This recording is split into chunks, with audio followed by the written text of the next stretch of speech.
పిల్లలు సక్సెస్ అవ్వాలంటే ఎవరి టాలెంట్ వారికి ఉంటుంది, అంతే కదా. ఇంట్లో ఇద్దరు పిల్లలు ఉంటే ఇద్దరికి వేరు టాలెంట్స్ ఉంటాయి. బట్ పిల్లలు వారి టాలెంట్స్తో సక్సెస్ఫుల్ అవ్వాలంటే యాజ్ అ పేరెంట్స్గా మీరు మీ పిల్లల్ని వీటి నుంచి ప్రొటెక్ట్ చేసి వారిని ఎంకరేజ్ చేయడం కూడా ఇంపార్టెంటే. అవేంటంటే నంబర్ 1 బుల్లీయింగ్. స్కూల్లో లేదా బయట పిల్లల్ని ఎవరైనా బుల్లీ చేస్తే, ఎగతాళి చేస్తే దాన్ని అడ్రస్ చేసి పిల్లల్ని ప్రొటెక్ట్ చేయండి. ఆల్సో ఇంట్లో కూడా పిల్లలకి రెస్పెక్ట్తో ట్రీట్ చేయండి.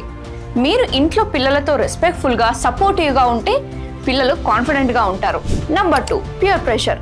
ఫ్రెండ్స్ ఏదైనా బ్యాడ్ థింగ్ చేయమని ఫోర్స్ చేస్తే నో ఎలా చెప్పాలో కూడా స్టార్టింగ్ నుంచే పిల్లలకు నేర్పించండి. కొన్ని సిచ్యువేషన్లో నో చెప్పడం కరెక్టే అని పిల్లలకి నేర్పిస్తే ఫ్యూచర్లో వారికి చాలా హెల్ప్ అవుతుంది. Number 3 failure. పిల్లలు ఏదైనా మిస్టేక్స్ చేసి ఫెయిల్ అయినప్పుడు ఆ మిస్టేక్స్ నుంచి నేర్చుకోవడం ఇంపార్టెంట్ అని పిల్లలకు నేర్పించాలి. యాజ్ ఎ పేరెంట్స్గా మీరు మీ చైల్డ్హుడ్లో ఫెయిల్ అయినప్పుడు ఎలా మళ్ళీ బౌన్స్ బ్యాక్ అయ్యారో చెప్తే మీ పిల్లలకి వారి ఫ్యూచర్ ఫెయిల్యూర్లో ఇంకా బాగా కనెక్ట్ అయి నేర్చుకుంటారు. ఇలా ఈ 3 థింగ్స్లో మీరు మీ పిల్లల్ని ప్రొటెక్ట్ చేస్తే వాళ్ళు తప్పకుండా సక్సెస్ఫుల్ అవుతారు. ఇలాంటి మరిన్ని పేరెంటింగ్ టిప్స్ కోసం నేను ఆల్రెడీ అల్టిమేట్ పేరెంటింగ్ మాస్టరీ అనే కోర్స్ డిజైన్ చేశాను. నా బయోలో లింక్ ఉంటుంది, ఇప్పుడే రిజిస్టర్ అవ్వండి.